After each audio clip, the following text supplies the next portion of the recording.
Buenas tardes, bienvenidos todos a esta tertulia abierta de la Asociación Cultural Placentina Pedro de Trejo, que da la casualidad que en este momento tenemos que comenzar con una triste noticia para lo que supone la Asociación Cultural Placentina Pedro de Trejo, ya que hace escasamente 2 horas ha fallecido don Manuel Díaz López.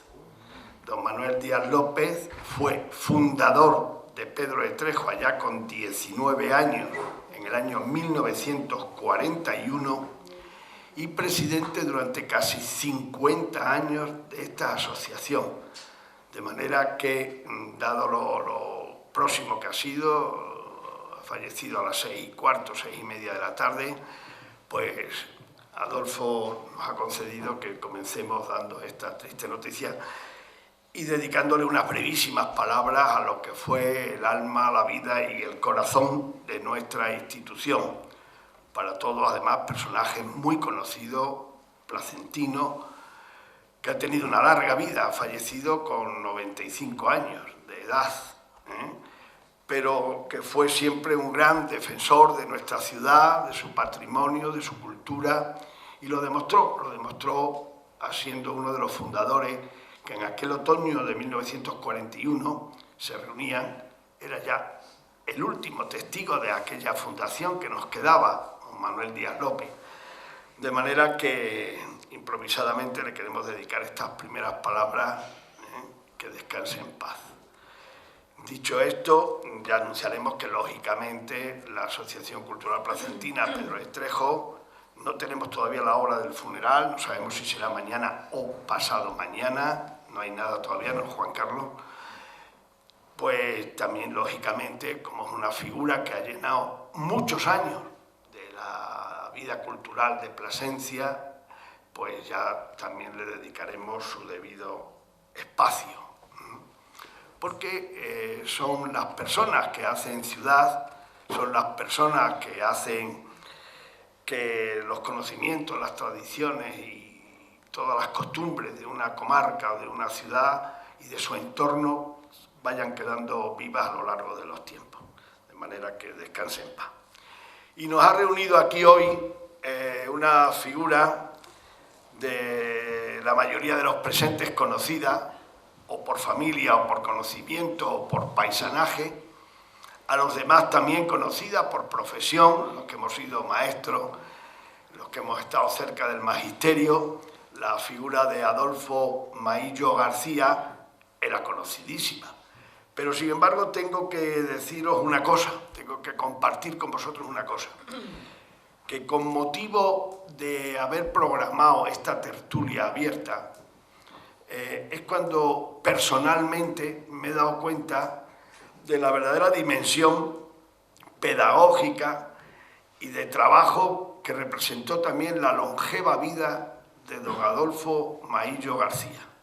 También llegó a los casi 95 años y es verdad que aproximándonos de cerca, como hemos hecho en estas últimas semanas los miembros de la Asociación Pedro de Trejo, nos hemos dado cuenta de la dimensión tremenda y de los años que ocupa su vida, su actividad profesional, etc. De manera que esta tertulia, lo anunciamos ya, se nos ha quedado corta. Se nos ha quedado corta y a su hijo, Adolfo Maillo Jr., se lo comentábamos el otro día.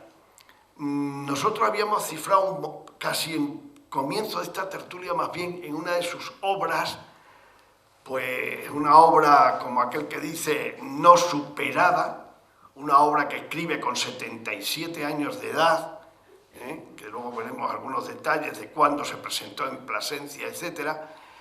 Pero todo lo que había hecho antes de los 77 años ha sido tanto que nos ha superado lo que va a ser la tertulia de hoy.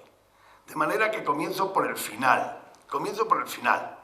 Lo que íbamos a dedicar como objetivo claro este libro, Extremadura en la encrucijada, escrito cuando todavía no teníamos la Constitución democrática, pero que recogía ya todo el amplio saber y sus preocupaciones sobre Extremadura, la cultura, el regionalismo, etc., Resulta que aquí nos vamos a quedar en las puertas porque vamos a hacer otra tertulia solamente dedicada al amplio, extenso y argumentado texto de Extremadura en la encrucijada.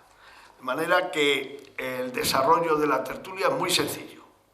Yo ya voy a dejar la palabra a Adolfo Maillo García también, que va a hablar de la figura humana de su padre, como es lógico.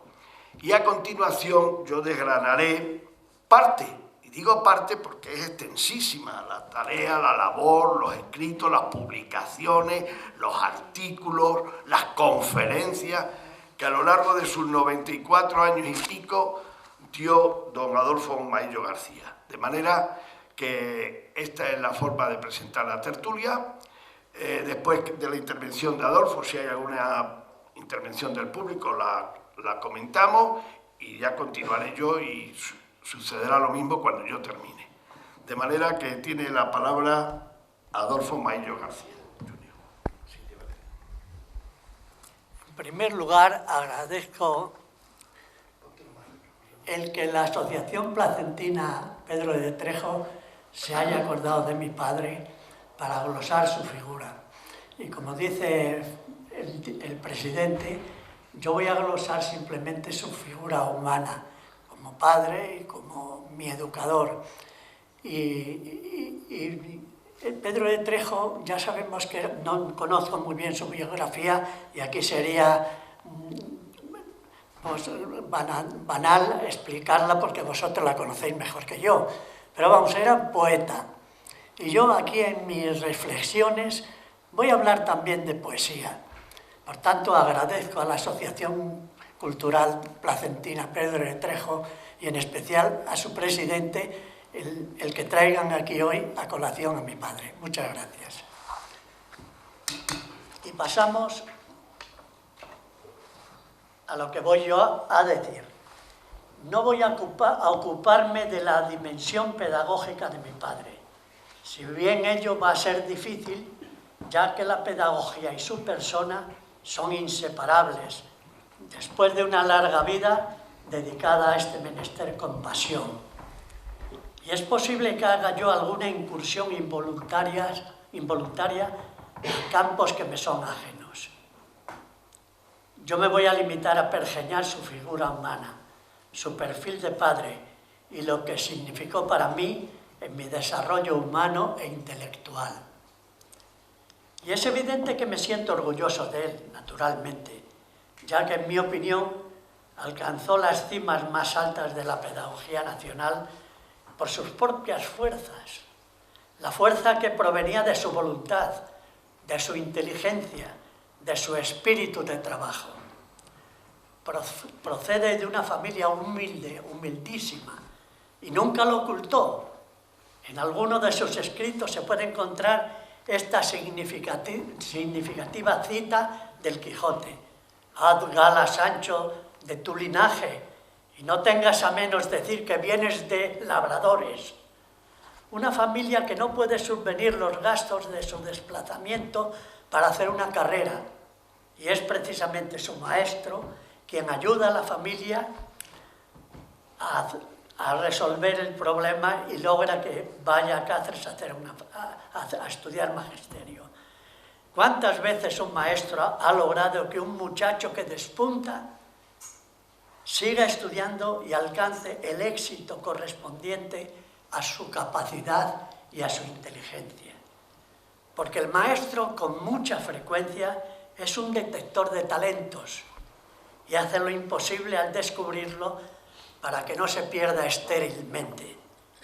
En una de las conferencias que dio y a la que yo asistí acompañando a mi madre, y fueron numerosas, era en Salamanca, y al terminar un periodista amigo me preguntó: ¿qué es para ti tu padre? En un principio, así de pronto, entonces yo era muy joven, me invadió un estado de perplejidad y solo pude decirle inseguro y balbuceante: hombre, pues mi padre es mi padre, lo que no deja de ser una tautología. Si esto se hubiera producido varios años después, le hubiera contestado: mi padre, además de mi progenitor, es mi maestro. Me ha inculcado los valores, aquellos que describió el filósofo alemán Max Scheler. Es mi consejero, mi mentor, mi preceptor, mi superego. Es quien me ha introducido en el amplio campo de la cultura, inabarcable, difícil de definir por ser un término polivalente. Kreber y Kluge computaron 164 definiciones diferentes en el año 1997. Y las principales notas que caracterizan y definen el concepto de cultura para los intelectuales latinos son libertad, el individualismo, el intelectualismo y el aristocratismo.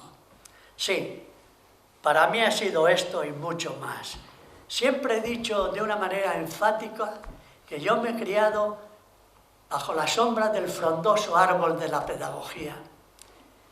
Y puede que resulte pedante, pero es cierto. Yo he tenido grabado en mi memoria siempre la imagen del despacho de mi padre, con todas sus paredes cubiertas de estanterías y llenas de libros, no solo de pedagogía, por supuesto, donde yo nutrí mis tempranas tendencias culturales.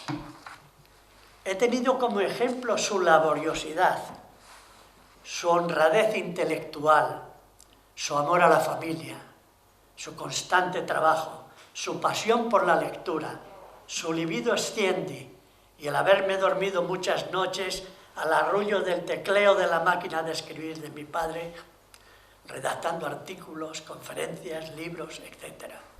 Y fijaos si estaría en nuestro recuerdo el sonido de las teclas de la máquina de escribir, que mi hermano, el más pequeño, tendría entonces 5 o 6 años, asiste con mi madre y una chica joven a la Plaza Mayor de Salamanca a un acto, un desfile o una actuación de los coros y danzas de la sección femenina de aquella época, y al terminar, en un descuido, cuando sale toda la gente, se pierde.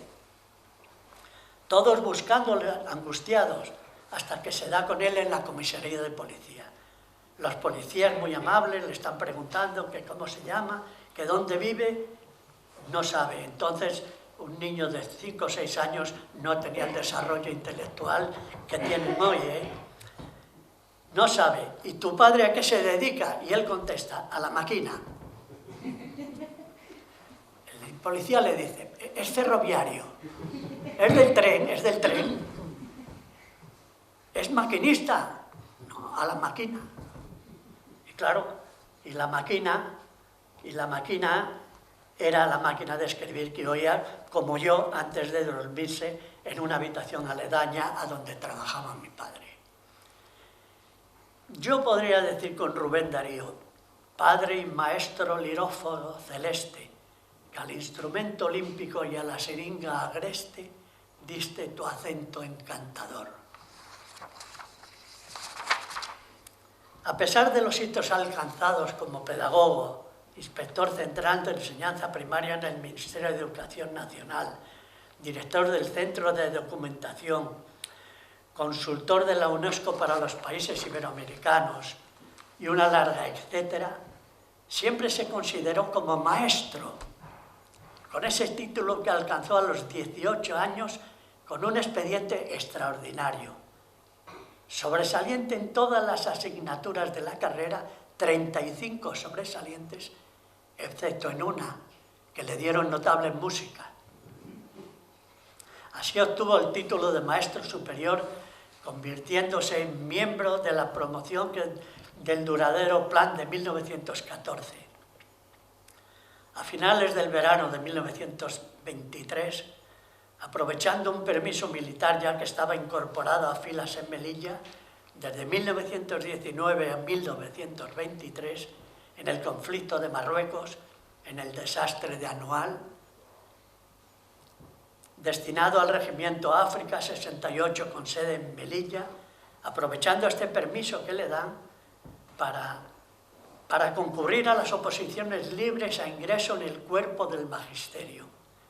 En mayo de 1923, y estando viendo la lista con el uniforme militar, en las que tenía la calificación máxima, se acerca a él el bedel que ayudaba al tribunal, que le dijo: «Doña Dolores García Tapia quiere hablar con usted». Y esta señora era maestra en Madrid y directora de un grupo escolar. Y había formado parte del tribunal, y además hermana del doctor García Tapia, un eminente otorrinolaringólogo de Madrid. Esta le explicó que le había llamado la atención la cantidad de folios que había escrito y pensó: este chico o sabe mucho o es un necio grafómano. Afortunadamente es lo primero, por lo cual le felicito cordialmente y le auguro un brillante porvenir. Usted llegará donde se proponga. Y obtuvo la plaza con el número 2. En 1925 toma posesión de la Escuela Unitaria de Niños de Aldea del Cano, y allí comienza ya a proyectar todo lo que tenía dentro. Como primera medida, crea la Biblioteca Popular, crea un modesto periódico llamado Ecos Aldeanos, programa conferencias de cultura popular en las que involucra al médico, al farmacéutico, a un perito agrícola, al sacerdote, y en 1927 crea el Sindicato Agrícola San Isidro.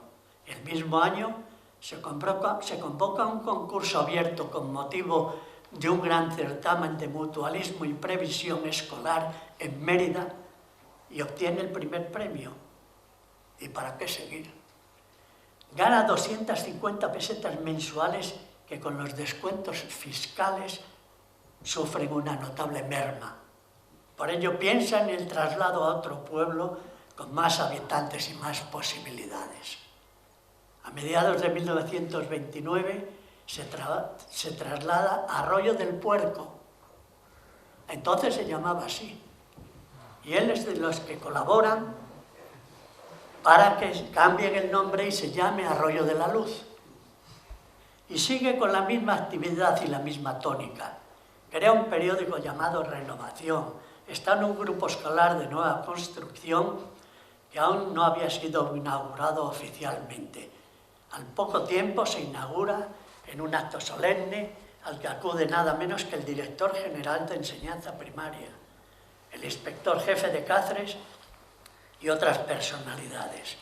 Hay misas en el templo parroquial de Nuestra Señora de la Asunción con su magnífico retablo de Luis de Morales, discursos, promesas incumplidas, etc. Y al final una comida a la que asisten las autoridades locales, provinciales, etc. y público en general. A los postres se levanta el farmacéutico de Arroyo de la Luz, don Lorenzo Martínez, pide permiso al director general para que un maestro del pueblo, don Adolfo Maillo, dirija una palabra a los asistentes. Sin haber previamente contado con él, ante los aplausos, sin haber contado con él previamente, quiero decir, ante los aplausos entendidos, se levanta perplejo, pero reacciona enseguida. Tiene costumbre de hablar, pero nunca ante una personalidad tan relevante, un maestro de pueblo, e improvisa un discurso con todas las ideas que tiene sobre la escuela y su importancia social. Se escucha en silencio.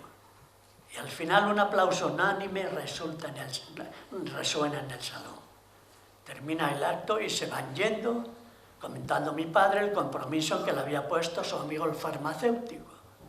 Se acerca al inspector jefe de Cáceres y se dirige a mi padre y le dice: Maillo, el director general quiere hablar contigo.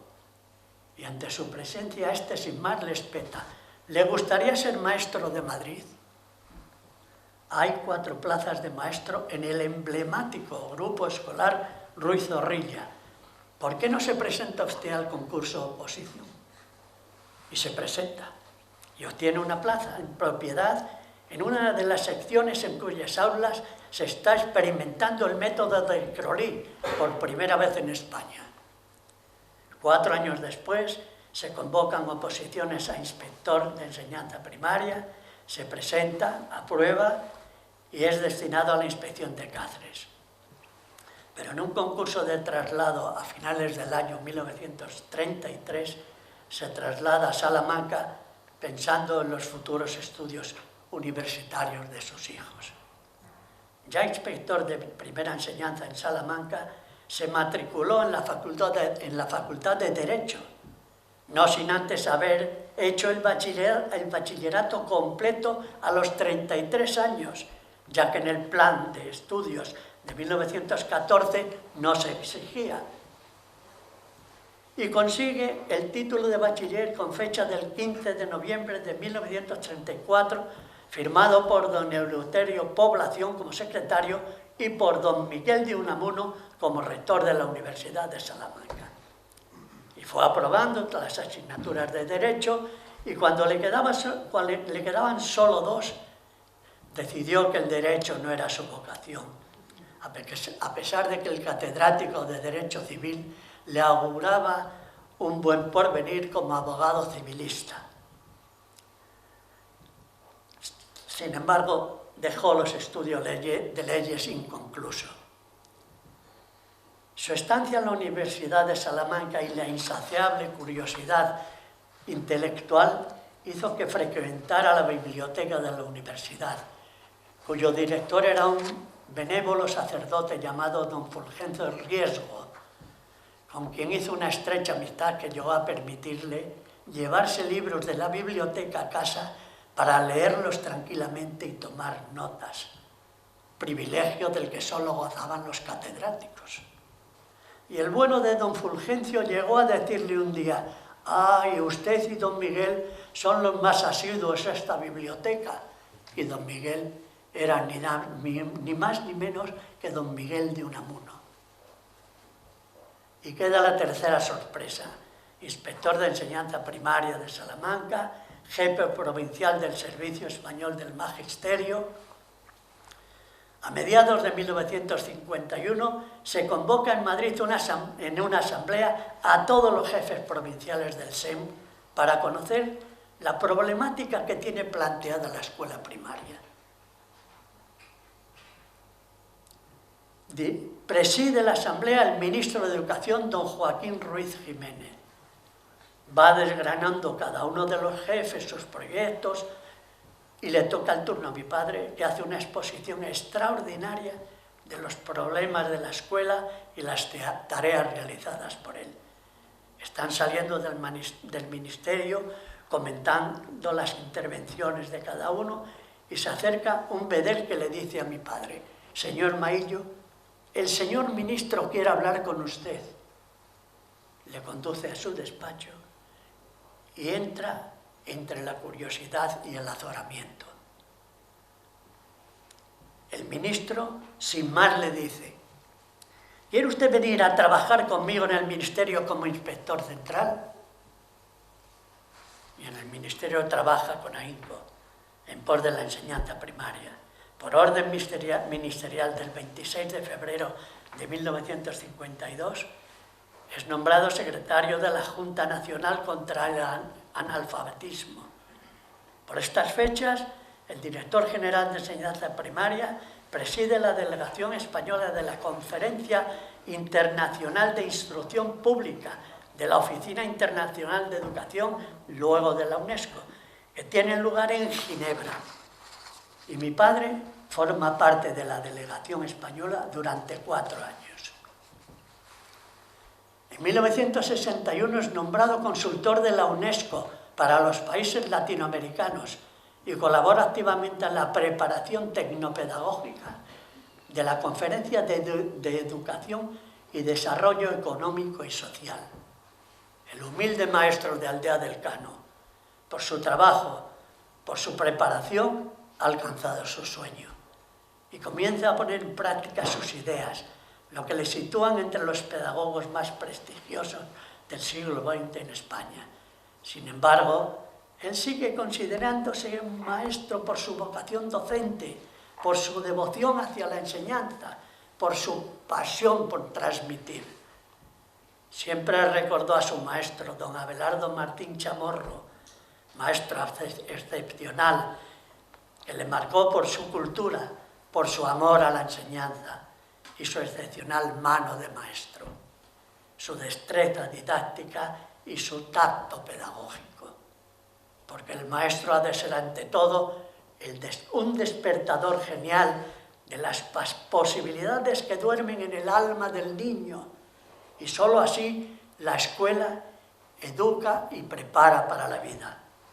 Gabriela Mistral, seudónimo de Lucila de María del Perpetuo Socorro Godoy, poetisa, diplomática, pedagoga chilena, Premio Nobel de Literatura en el año 1945, decía: quien ha hecho clase lo sabe. Sabe que la hermosura es el aliado más leal de la virtud y que el maestro más reacio a la poesía se le hace pura poesía la clase cuando explica con altura. La pedagogía tiene su ápice, como toda ciencia, en la belleza perfecta. Esta, la escuela, es por sobre todo el reino de la belleza, el reino de la poesía insigne. Hasta el que no cree cantar, aquí está cantando sin saberlo. Según Gabriela Mistral, cuando el maestro explica con altura, hace poesía. Y esta es una visión original que tiene su fundamento. Carlos Bousoño, poeta y crítico literario, en relación con lo que dice Gabriela Mistral, afirma: poesía es ante todo comunicación, establecida con meras palabras de un contenido psíquico, sensorio, afectivo, conceptual, conocido por el espíritu como formando un todo, una síntesis. Quizás sea el lenguaje el hecho cultural por excelencia, la línea que separa la naturaleza de la cultura. La oralidad es la primera página con la que comienza la crónica de la humanidad. Martin Heidegger, el filósofo más importante del siglo XX, autor de la extraordinaria obra que revolucionó la filosofía de aquel tiempo, Ser y Tiempo se titulaba su obra, decía: porque el habla no es poesía en sí, porque es poesía primordial. El habla es poesía primordial. Sino que la poesía acontece en el habla porque ésta guarda la esencia originaria de la poesía. Luego el lenguaje mismo es poesía en sentido esencial. El término poiesis griego, del que procede poesía, apunta a un hacer del hombre en general. Y en Heráclito cobrará una especial vinculación con el logos, la palabra. La poiesis es actividad creadora. Píndaro ejercía el oficio de poeta como si se tratara de un magisterio, y Hesiodo concibió su misión en la sociedad como la de un maestro o un sacerdote. Sí, porque esto es así. Es poético todo acto que por medio de las solas palabras logra hacernos vivir un contenido transmitido por otro hombre.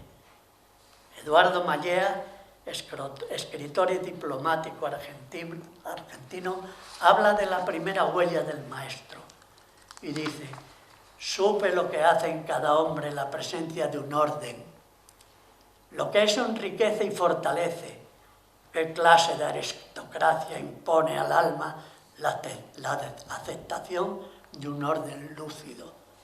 Seguramente todos hemos tenido un maestro del que conservamos en la memoria un recuerdo reverencial. Evidentemente el principal maestro que yo he tenido, como he dicho, supra en mi padre. Pero yo fui a la escuela pública y recuerdo a un excelente maestro escogido por mi padre, que conocía su experiencia y su valor, su valía, don Marcelino Rodríguez, hombre con experiencia, frisaba en los 50 años, de complexión fuerte. Tenía la voz un poco disfónica, pero se dejaba el alma enseñando. Por su manera de ser inspiraba confianza y cercanía, y era un extraordinario pedagogo. Padre de Francisco Rodríguez Adrados, el que luego fue un destacado filólogo, helenista y miembro de la Real Academia de la Lengua. Y también recuerdo a don Ernesto Marcos, que me hizo comprender las matemáticas y perderlas el miedo. Mas no puedo renunciar a citar a la figura preclara de mi maestro en lo referente a mi profesión médica, don Gregorio Marañón.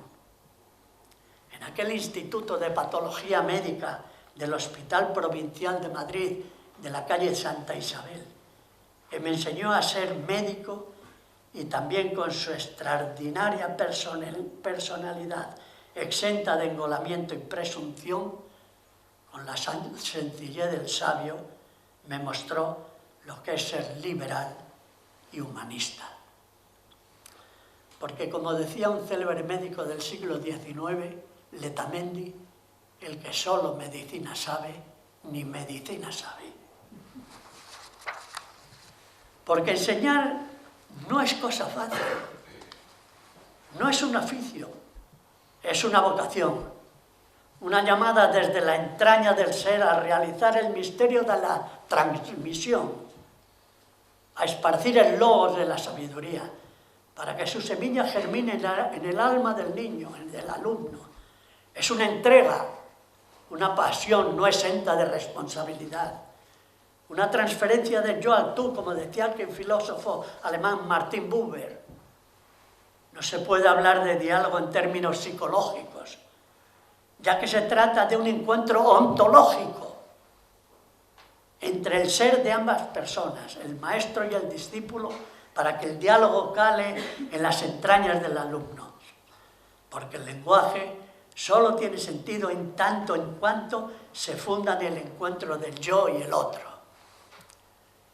Pero aparte de las materias que imparte el maestro, debe tener en cuenta esa rara condición del hombre que es la sensibilidad.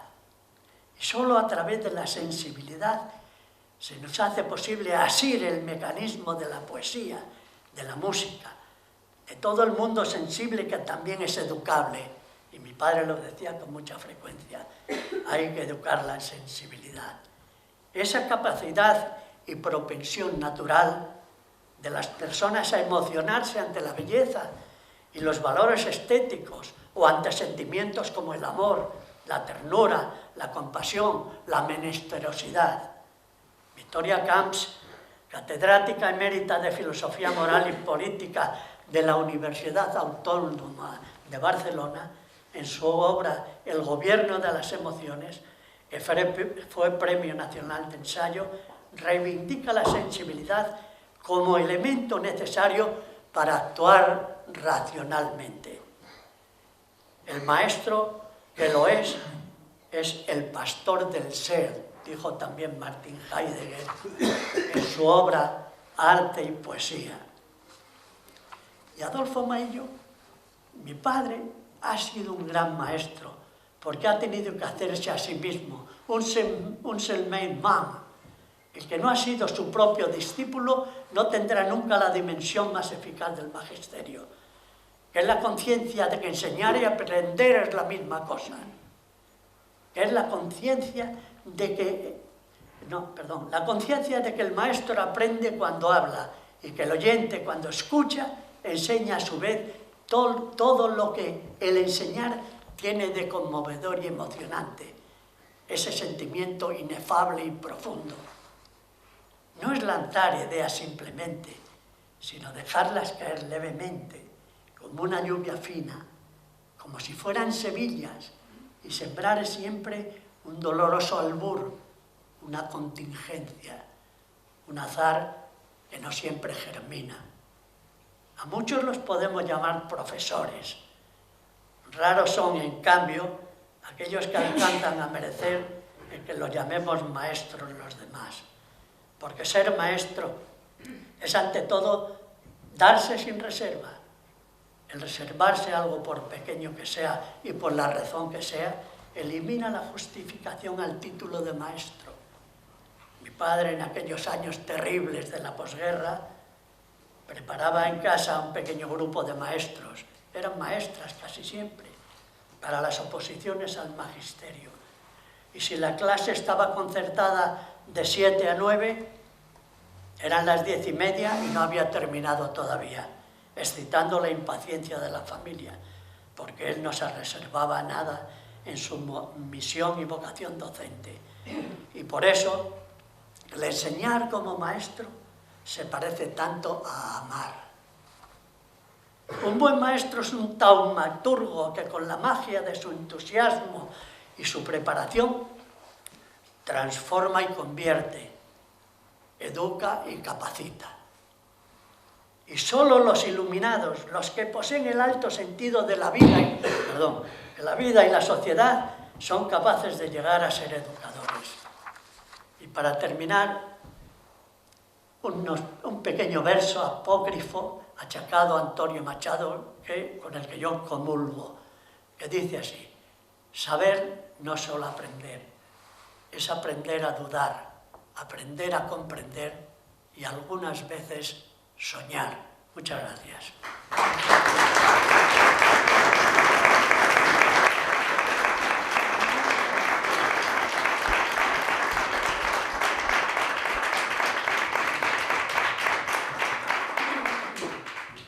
Muchas gracias, Adolfo. Has hecho un perfil, un retrato insuperable de tu padre, pero nos has dado una lección de qué es ser maestro. Y aquí estamos algunos. De manera que muy agradecido.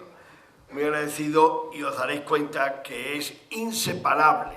La biografía de Adolfo Maillo García es inseparable de su tarea pedagógica. Por eso para mí va a ser un poco más complicado, y quiero ser muy concreto, en poder reseñar todos los méritos como maestro, como inspector, como responsable máximo de grandes organismos nacionales de la pedagogía, como funcionario del Ministerio de Educación y Ciencia e inclusive del Ministerio de Información y Turismo, etcétera, a lo largo de su fructífera vida, porque verdaderamente Adolfo, hijo, nos ha ido dando esa pincelada de la vida del hombre, pero siempre unido y pegado a la escuela, a la profesión y a la docencia. Por eso vamos a ver, porque la parte que yo quería resaltar y en la que mis compañeros de la Junta Directiva de Pedro de Trejo queríamos reseñar de la figura de Adolfo Maillo era precisamente su tarea, su labor pedagógica y de escritor. Dije al principio que nos habíamos centrado de manera especial en este libro que escribió a los 77 años de edad, que es Extremadura en la encrucijada, pero que le vamos a quedar fuera porque nos estaríamos aquí hasta las 12 de la noche si tuviéramos que comentarle. Le vamos a comentar en otra tertulia posterior que hagamos, bien ya al comienzo del curso cultural del año que viene, a partir de octubre del presente año. Pero vamos a ir entonces ahora a rematar y a poner en valor toda la tarea pedagógica, bibliográfica, de escritor, de conferenciante, de articulista que ha hecho Adolfo Maillo a lo largo de su existencia. A mí me gustaría que nos centráramos de manera especial en que nace en el año 1901 y si hubierais dado cuenta de cuando Adolfo ha ido desgranando en el año 1930, en el año 1900 tanto, dar cuenta también lo joven que era Adolfo Maillo García. Lo joven que era. Y más para ser un autodidacta total, porque ya habéis oído que no acabó el bachillerato superior, no cerró el bachillerato superior hasta los 30 y tantos años, ya estando de inspector en Salamanca. O sea, de manera que yo voy a ir muy deprisa, pero me voy a ir parando en hitos y en fechas que tal vez sean interesantes para que los presentes, aun familiares, os llevéis una idea lo más exacta posible de la ingente labor que hizo este hombre a lo largo de sus 94 años de existencia. ¿De acuerdo? Voy muy rápido, porque hay cosas que lógicamente ya ha dicho Adolfo y yo las voy a obviar. No voy a negar a don Abelardo Martín Chamorro, que fue su maestro, porque fue el hombre que hizo que se trasladara a Cáceres para prepararse y hacer magisterio. Hemos comentado que tenía 14 años cuando accede a los estudios de la Escuela Normal de Magisterio en Cáceres, pero no le permitieron empezar el primer año porque no tenía todavía los 15, que parece ser que era la edad para iniciarse. Entonces se fueron 4 años de estudio continuo, bien pequeñito, y ya vimos cuál fue. A los 18 años, con su expediente brillante, consigue ser maestro superior. Ahí viene el periodo militar, que además no se privaba de nada, se fue hasta la guerra de África, es decir, 4 años en el servicio militar. Después decimos que no tenemos tiempo en la vida, pues a este hombre le dio tiempo. 4 años en África, en Melilla, y tiene la suerte de que en el último permiso de estando haciendo la vida militar, le da tiempo para presentarse a unas oposiciones y la saca. Y se los convierte, pues, en maestro de una localidad rural de Extremadura, de Aldea del Cano, que es su primera localidad. Me parece que es donde nace, ¿no? Es donde nace Adolfo, que es el segundo de los hijos de también la amplia familia que formó a lo largo de los años. Bien,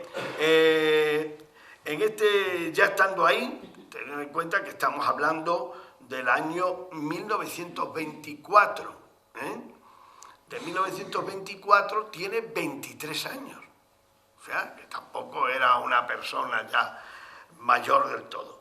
Bien, él se le nombra en ese periodo de tiempo secretario de la Comisión Pedagógica de la Asociación Provincial del Magisterio de Cáceres. La revista de Pedagogía convoca un concurso abierto para cuestiones pedagógicas en 1929, se le selecciona su trabajo y se publica en la revista. Bien. Más méritos. Se traslada a Arroyo del Puerco, como ya sabéis, también formó parte en la comisión que hizo cambiar el nombre de la célebre localidad de Arroyo del Puerco por Arroyo de la Luz. Bien, en él también crea un periódico. He ido poniendo algunas fotografías y algunas cosas para que vayáis ilustrando de las muchas cosas que habría que contar de Adolfo Maillo. Bien, cuando, estando ya en Arroyo de la Luz, es la anécdota que ha contado tan magníficamente Adolfo sobre el tema que le ponen en antecedentes de que pueda acceder a una de las 4 plazas libres que hay de maestro en Madrid, y allá se va, lo saca y se va al grupo Ruiz Zorrilla, en donde se estaba desarrollando el método de Crolí, un método pedagógico muy en boga en aquellos años. Bien, en Madrid forma parte de la comisión pedagógica que asesoraba el magisterio español, junto con otros maestros famosos de su promoción. Aprovechando su estancia en Madrid y el hecho de contar con 5 años de servicio en el magisterio, se presentó a las oposiciones libres para ingresar en el cuerpo de inspectores de primera enseñanza, también mencionado. Aprueba la oposición y obtiene una plaza de inspección en Cáceres, es decir, vuelve a sus raíces, vuelve a Cáceres, donde organiza varios centros de colaboración pedagógica, por ejemplo en Jaraíz de la Vera, Aldea Nueva de la Vera, Losar, Villanueva, etc. En Cáceres está 2 años y en un concurso de traslado se va a Salamanca en el año 1934, estamos en plena república. Como muy bien ha dicho Adolfo, hijo, no se matricula en Derecho, pero no le van las leyes y no acaba la carrera por pocas asignaturas. Pero, sin embargo, sí procuró hacer el bachillerato superior, que es lo que un poco le distinguía de otros inspectores de enseñanza de aquel entonces. Y él, con amor propio, sacó el bachillerato superior.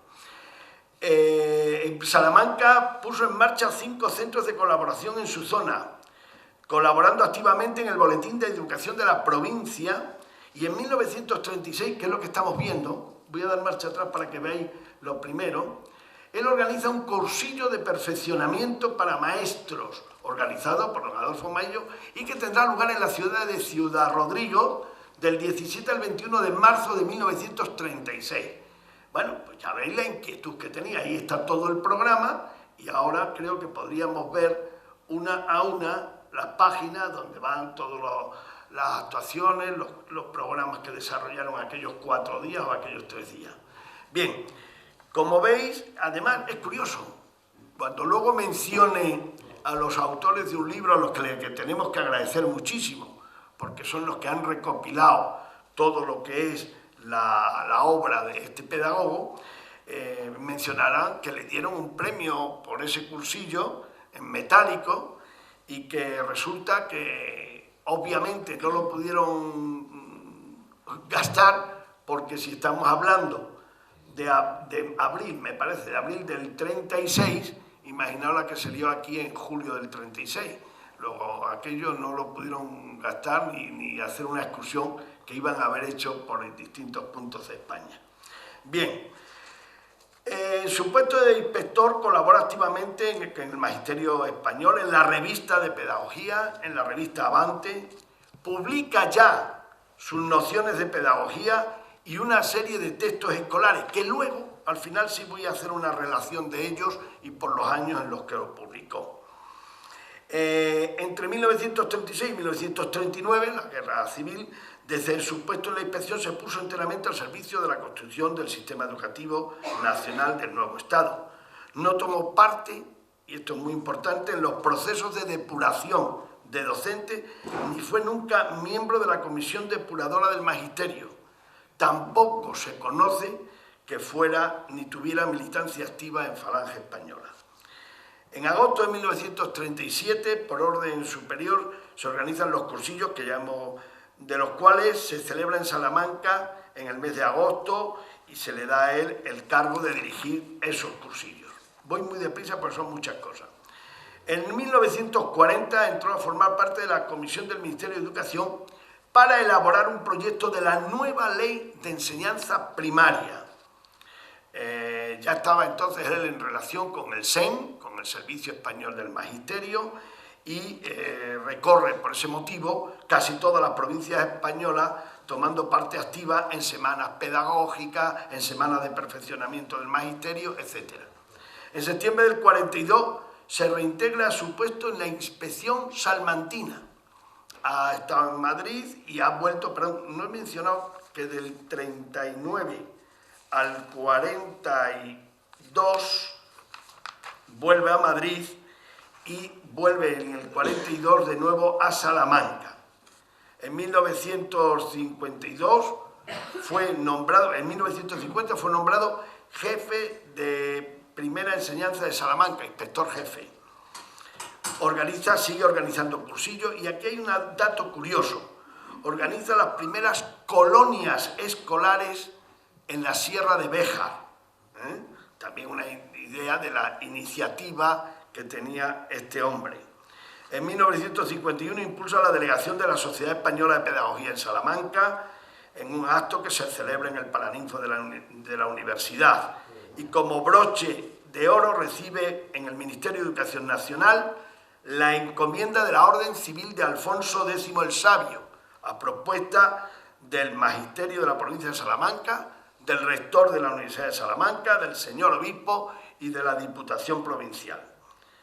En 1952 llega a la Inspección Central, a Madrid, y forma parte, como muy bien ha dicho Adolfo, del staff del Ministerio de Educación del ministro en aquel entonces Joaquín Ruiz Jiménez. Ya veréis que la persona en la amistad con Joaquín Ruiz Jiménez la va a mantener a lo largo del tiempo y del espacio, porque precisamente este libro, el de Extremadura en la encrucijada, que se presentó en Plasencia en abril de 1978, fue presentado por su buen amigo Joaquín Ruiz Jiménez y posteriormente hubo una cena en el Hotel Alfonso VIII que a lo mejor alguno de los presentes asistió. Bien, esta amistad se mantiene por consiguiente no solamente, sino también estuvo presente en los funerales de don Adolfo Maillo, don Joaquín Ruiz Jiménez. Bien, ahí veréis, esto es una nota de ese libro que no vamos a comentar hoy, pero sí enseñaros lo que salió en la prensa. Aula de Cultura de Caja de Ahorros de Plasencia, presentación del libro Extremadura en la encrucijada, el 12 de abril de 1978, es decir, hace 40 años. Adolfo Maillo tenía ya 77 años. Pero es que desde los 77 hasta los 95 no podéis imaginar las cosas que hizo todavía. Porque siempre creíamos que este hubiera sido, hombre, como libro, como bibliografía suya, este es el libro de la madurez, de todos sus conocimientos, vertidos hacia Extremadura, hacia cómo debía ser la cultura en Extremadura, cómo debía de iniciarse aquel regionalismo que empezaba a hablarse, cómo configurar esa comunidad autónoma, y es un libro muy interesante, lo vamos a desglosar, ya he dicho, posteriormente. Pero bueno, después siguió trabajando y siguió dando conferencias, y como veréis también es digno de encomio y de presentación. Bien, voy rápido porque si no os daréis cuenta que no terminamos.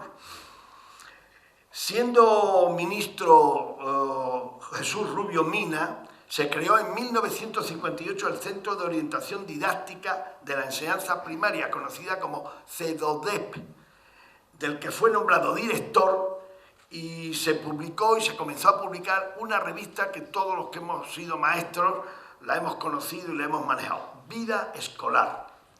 Pues bien, que fue el órgano de difusión de ese centro de orientación, Vida Escolar. Os podéis imaginar que él participó en casi todos los 50 o 60 o 70 primeros números de Vida Escolar con sus artículos de didáctica y de metodología.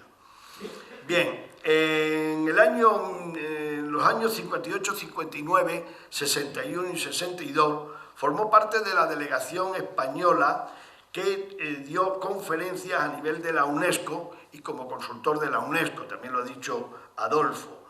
Luego ya veis que desde una infancia en un pueblecito como es Malpartida, gracias a un maestro que anima a una madre que envía a su hijo a Cáceres a casa de un hermano que tenía maestro para que pudiera hacer magisterio, ha sido una vida continua de esfuerzo, trabajo y superación personal.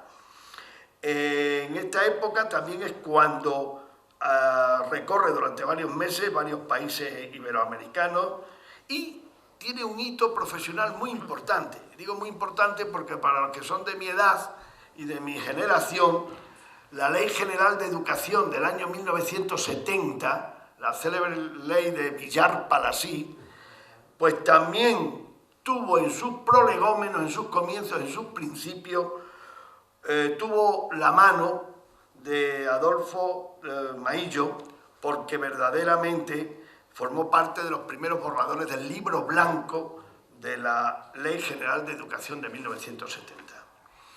Como veis, es una vida profesional tremenda que voy a rematar diciendo, no os asustéis, no os asustéis, son algunas notas nada más. Bien, he dicho hace un rato que tenemos que agradecer mucho a Juan Mainer Baqué y a Julio Mateos Montero, que han sido dos pedagogos que han recogido toda la obra de Adolfo Maillo en un libro muy interesante, que han dividido en 3 capítulos que definen un poco la vida de este hombre. En un primer capítulo lo titula La forja de un pedagogo orgánico del Estado en la transición larga de los modos de educación desde 1901 a 1952.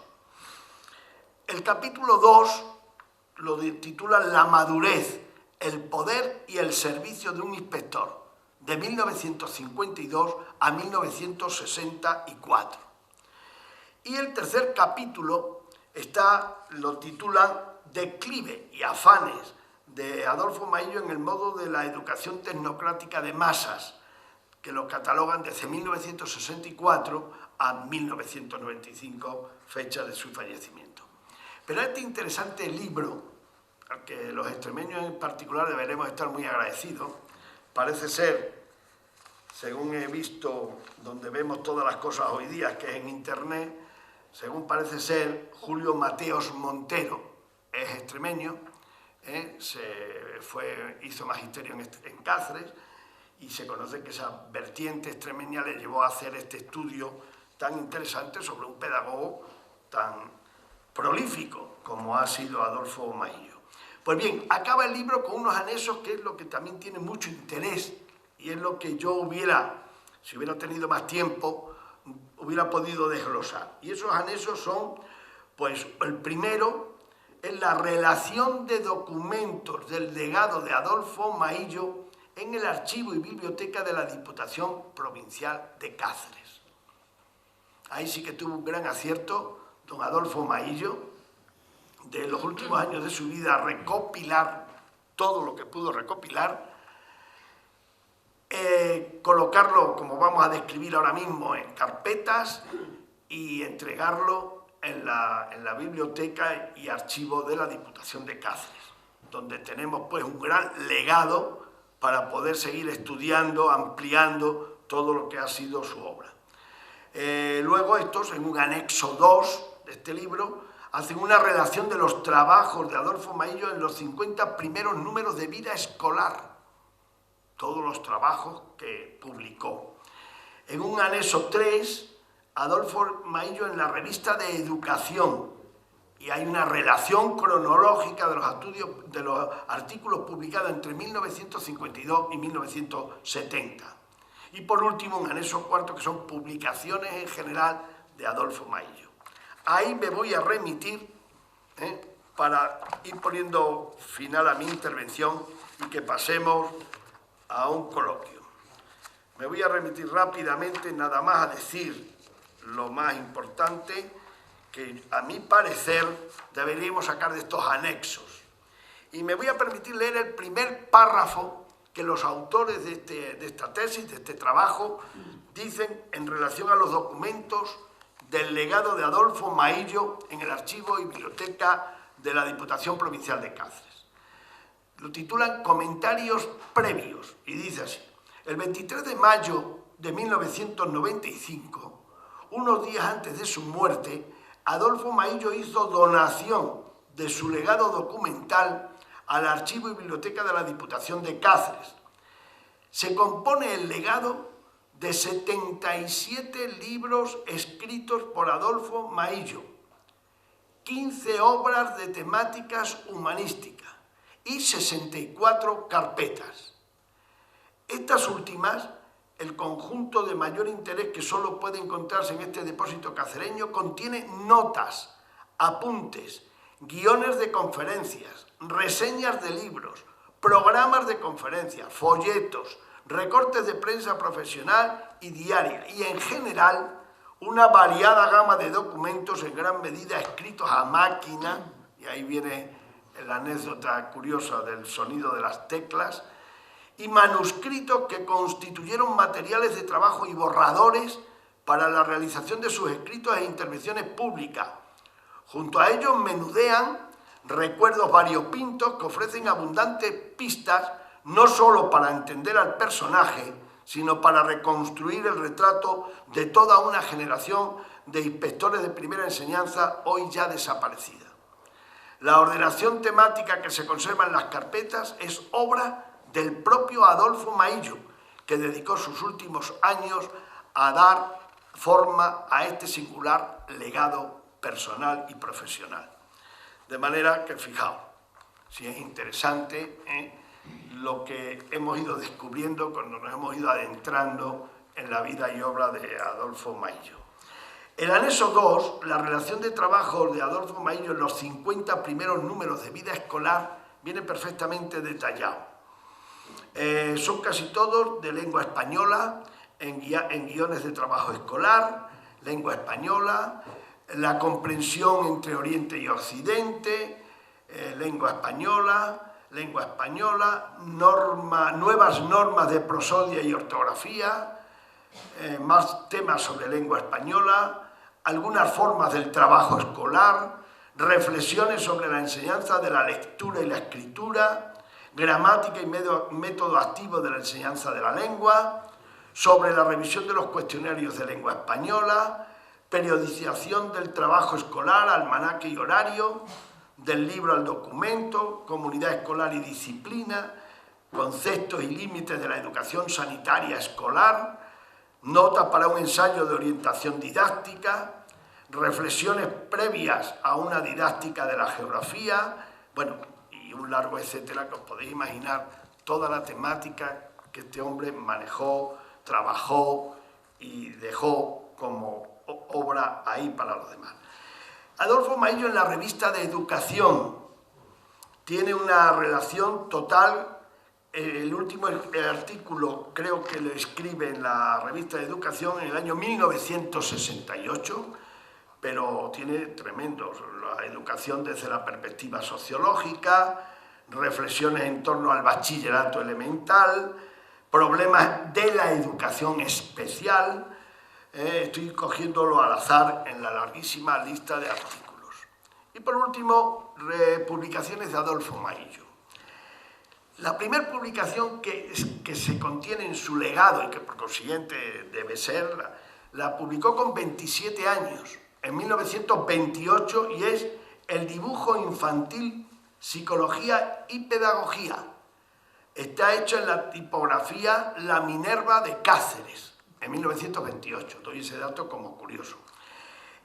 Aquí en esta lista, lógicamente, está Extremadura en la encrucijada, hecho en Plasencia, imprenta de la Victoria y hecho por la Confederación Española de Cajas de Ahorro y Caja Plasencia, en 1977, para que se presentó a comienzos del 78. Y bueno, el último que tenemos en la lista, cronológicamente hablando, es Escritos Menores, varios artículos de prensa, todos encuadernados, que fue publicado en 1991. Luego tiene trabajos en libros colectivos, en libros con distintos compañeros, distintos inspectores, que por decir un número diré que es 1, 2, 3, 4, 5, 6, 7, 8, 9 y 10. Y luego libros escolares. Libros escolares hemos visto, me parece, alguna portada de algún libro escolar suyo, ¿verdad? Bueno, esta, sí, como veis, es el homenaje de la inspección con motivo de la encomienda de Alfonso X el Sabio, que fue en Salamanca en 1952. En 1952. Pero si vemos, ahí tenemos alguna, Adolfo Maillo, Promesa, el libro de la lectura vacilante. Y de esto, pues bien. Libros escolares, el primero lo publica en 1933, con 32 años, por consiguiente, y son cuadernos de ejercicio de lenguaje. Editorial Salvatella, Barcelona. Y el último que está relacionado es en 1970, un atlas escolar geográfico, económico e histórico que lo hicieron la editorial Sucesores de Rivadeneira en Madrid. Bueno, y por último, no os olvidéis que Adolfo Maillo dominaba el francés de manera que tradujo bastantes cosas de autores franceses al español. Y aquí tenemos entre las traducciones El siglo XX y la técnica, de Jacques Ellul, traducción del francés también de Henri Janot, El individuo y el grupo, las relaciones humanas, el papel de los líderes, el trabajo en equipo, que está publicado en Aguilar, en Madrid. Traducciones también sobre Maurice Glover, que es Ensayos de Sociología, Jean Piaget y otros, La enseñanza de las matemáticas, editado en Aguilar, etc. Yo, sinceramente, con esto no quería nada más que añadir una pincelada pedagógica, técnica, de trabajo, de la gran obra, en todos los aspectos que este hombre dejó, y que verdaderamente, dentro de lo que son la idea que tenemos en este tipo de tertulias abiertas que la Asociación Pedro de Trejo está programando, queremos poner en valor, en conocimiento y en reconocimiento a personas, sobre todo del siglo pasado, del siglo XX, que las circunstancias de la vida, la historia actual, la dinámica que tenemos de la vida va dejando un poco a un lado, ignorando lo mucho que han hecho por lo que hoy es nuestra comarca, nuestra región, nuestra nación, etc. En este caso, esta es la segunda tertulia que hemos dado, porque hace 3 semanas, dimos una muy interesante también sobre otro personaje que quiero recordar, porque también interesante, que fue Monseñor don Felipe Duque. También un hombre que cuando hemos profundizado y hemos trabajado a través de su trayectoria vital y de su obra, pues también.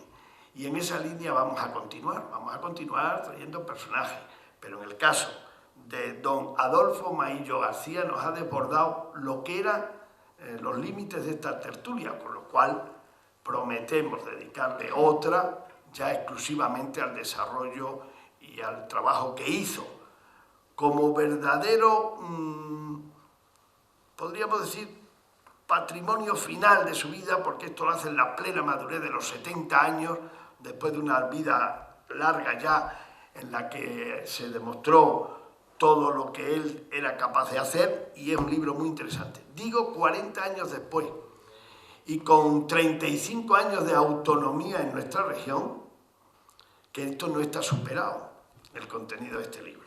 Los cito a todos a que en octubre, Dios mediante, lo desarrollemos. Y ahora, antes de que cierre esta tertulia, nuestra concejala de Educación y Cultura, Marisa Bermejo, abrimos un coloquio y con mucho gusto charlamos, ¿verdad, Adolfo?, sobre lo divino y lo humano de este personaje, de su vida, de su obra y de sus circunstancias. No sé si hay micrófono. Sí, hay micrófono allí, por favor. Ahora mismo se lo dan.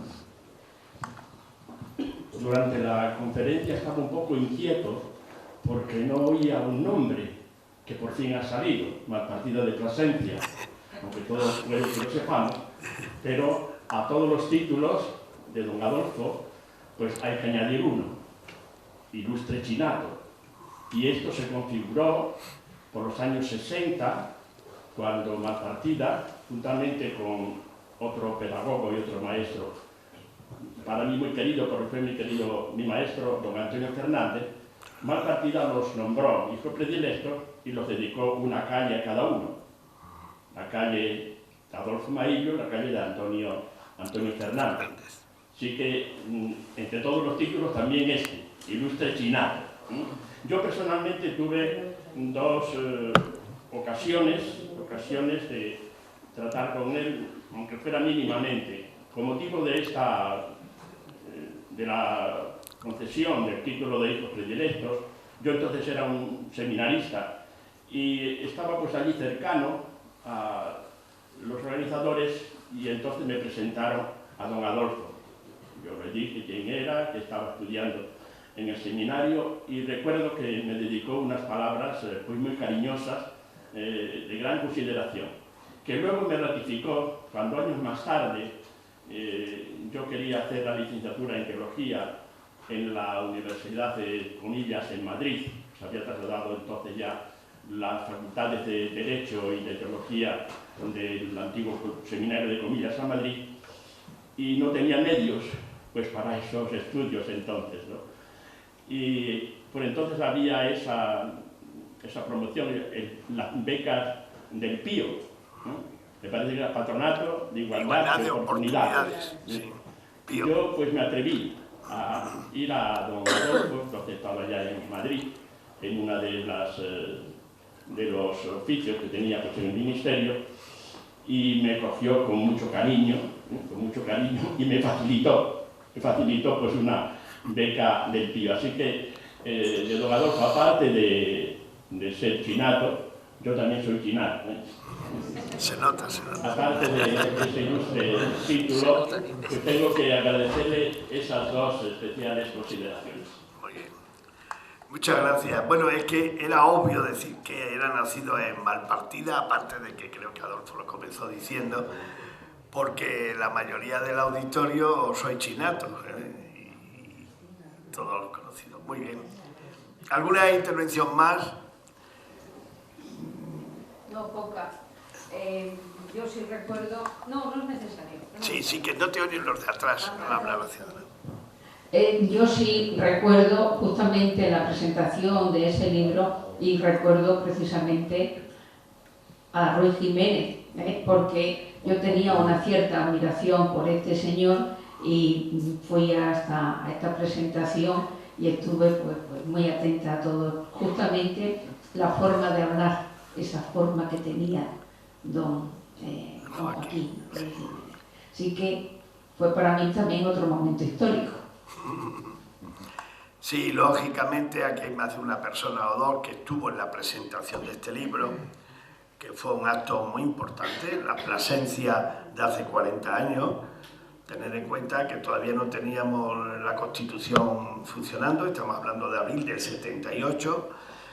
Tener en cuenta que eran aquellos años después ya del franquismo en los que había mucha inquietud política, ¿no? Y aunque Joaquín Ruiz Jiménez era una figura que venía del régimen anterior, sin embargo era un hombre de la democracia cristiana, y hay aquí alguna persona que nos podía contar alguna anécdota, ¿no, Juan Carlos? Pues sí, claro. Bueno, él a Plasencia le tenía mucho cariño, don Joaquín. Cuando se habla de don Joaquín Ruiz Jiménez, solamente con decir don Joaquín ya se sabe quién Sí, es. porque, perdona, es que si se dice Ruiz Jiménez, todo el mundo cree que es una glorieta de Madrid. Sí. Bueno, pero don Joaquín tenía mucho cariño a Plasencia por la figura de Adolfo Maillo. Nosotros, los que militábamos en Izquierda Democrática, que era el partido que él funda, el Partido de la Democracia Cristiana, tuvimos muchas oportunidades de hablar con él y él siempre preguntaba por Adolfo Maillo. Don Adolfo Maillo le llamaba él también. Y era, bueno, la presentación en Plasencia fue un auténtico acontecimiento porque de alguna forma nosotros teníamos también cariño de haber compartido con él todo lo que había sido la trayectoria pues, de su participación en los primeros años de la democracia, y en el 77 pues la derrota electoral para la democracia cristiana de alguna manera significó también algo muy importante para él, y quiso todavía pues dar esos coletazos que dio ya en el año 78 y el año 79 como participando en muchos actos culturales.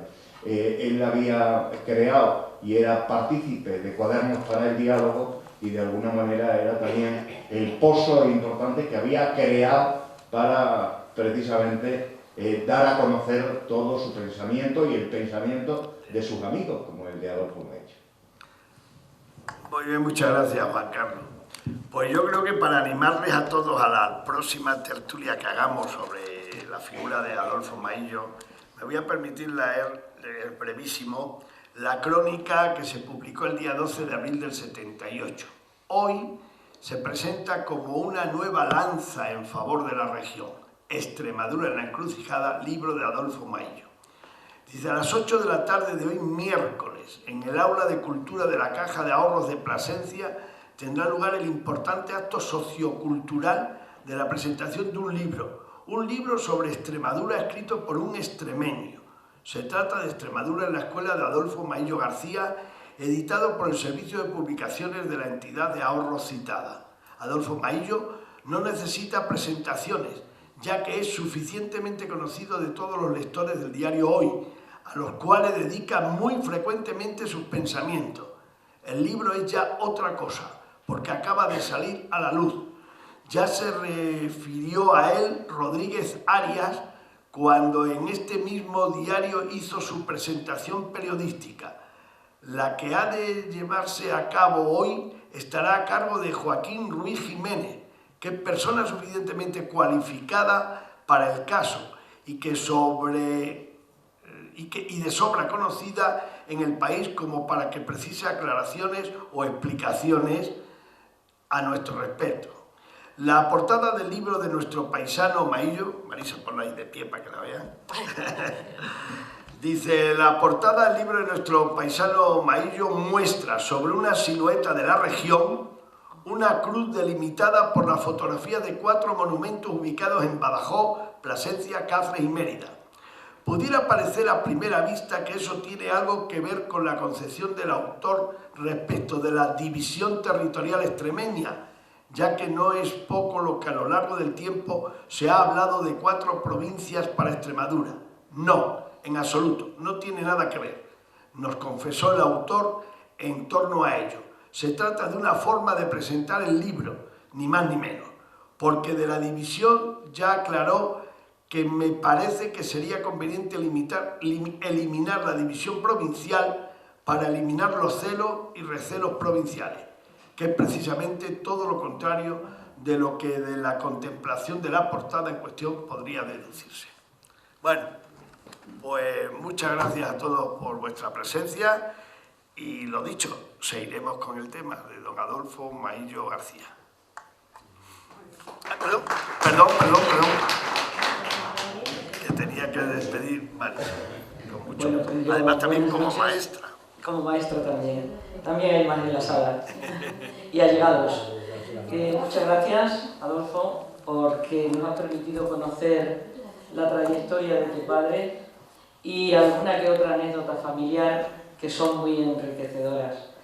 Como dice Paco, estas tertulias nos están permitiendo conocer a muchas personas que están un poco, no en este caso en el olvido, pero sí que nos permiten conocer muchas facetas de su vida y lo que han hecho por la cultura de Plasencia y de Extremadura, y en este caso a nivel nacional e internacional.